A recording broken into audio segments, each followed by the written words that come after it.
Catalog Entry 4. Σύμβολο. Ανακοίνωση του δίσκου και το περιστέρι. Καλησπέρα. Δεν έχουμε και πολύ καιρό να το πούμε από την τελευταία φορά, καθώς το τρίτο entry ήταν τον Ιανουάριο, αν δεν κάνω λάθος. Είμαι ο Δημήτρης λοιπόν, γνωστός και ως Jim Trin, και αυτό είναι το τέταρτο βίντεο σε μια σειρά από audio vlog thingies, στα οποία μιλάω για τη μουσική και την τέχνη μου αυτόν τον καιρό. Φτάσαμε λοιπόν. Πριν λίγες μέρες ανακοίνωσα την ημερομηνία κυκλοφορίας του Metal Husk. Ακόμα μοιάζει ψεύτικο και είμαι σίγουρος πως δεν θα γίνει πιο αληθινό όταν βγει όντως. Πρόκειται για έναν δίσκο τον οποίο δούλεψα θραυσματικά τα τελευταία 2 χρόνια και εντατικά τους τελευταίους 6 μήνες, όπου έγινε το επίκεντρο της προσοχής μου δημιουργικά. Το δεύτερο μου άλμπουμ, ονόματι Metal Husk of a Holy Spirit, θα κυκλοφορήσει σε όλα τα popular streaming platforms στις 4 Μαρτίου. Αποτελείται από 9 κομμάτια, 4 από τα οποία έχουν κυκλοφορήσει ήδη.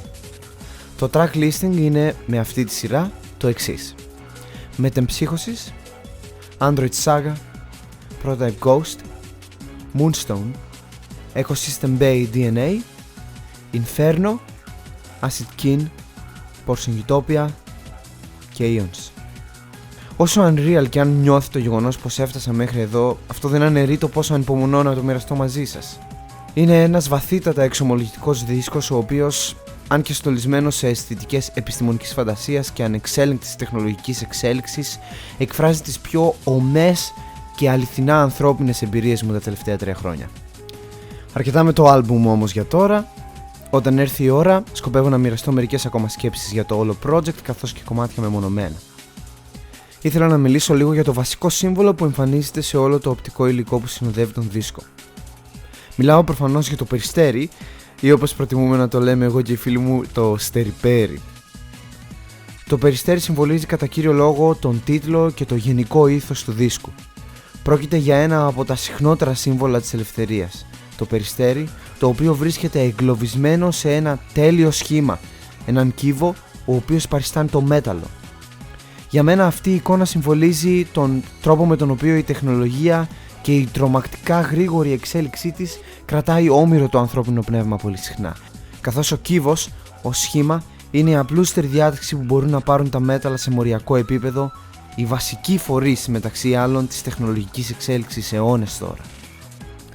Δεν νιώθω πως το σύμβολο καθ' αυτό παίρνει κάποια θέση στο θέμα από μόνο του, καθώς οι ακροατές του δίσκου θα ανακαλύψουν πως επίσης συμβολίζει την αιωνιότητα της ανθρωπότητας, την αιχμαλώτησή της, καθώς και άλλα.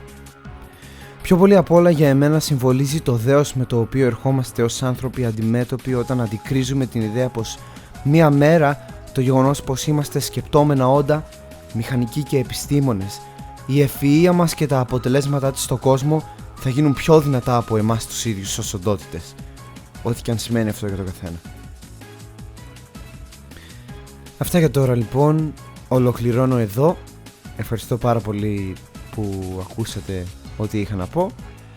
Θα τα πούμε σύντομα. Πάντα αυτό λέω, αλλά ναι, θα τα πούμε σύντομα.